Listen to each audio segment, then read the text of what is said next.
Монгол орны говь зүйлд амьдардаг цорын гоц баавгай бол мазалай юм. Мазалайн эрийг нь шармайхай, эмийг нь эвш, үр төлийг нь бамбрууш гэж нэрлэдэг.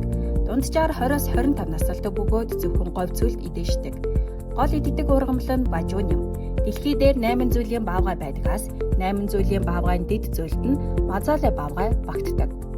1920-од оны ихээр Монголын говь цөлд баавгай мөр үзэгдсэн дэлхийн нийтээр гайхшрал дагуулж исэн бөгөөд Орос Монголын эрдэмтэд хамтран судалж баавгайн төрлийн бие даасан зүйл болох говь бие дээр хэмээн биологийн шинжлэх ухаанд бүртгэгдсэн. Улмаар 1966 онд мазалайн гэрэл зураг олны хүртэл болсон юм.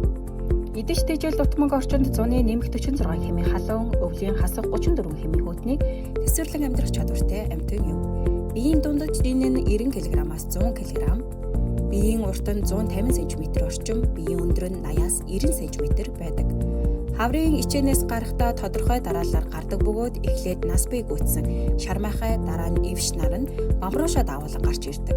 Эвш нь тарах твээр авсан үедээ ихэр бамбрууш гарах магадлал 50% байдаг. Мазалай нь маш зоригтой, ямар ч амьтнаас айдаггүй, харин хамгийн аюултай дайсан нь эзэмшилт нь халдс байгаа урилгагүй зочид юм. Үнээс дүүлж цогтдаг амьтан.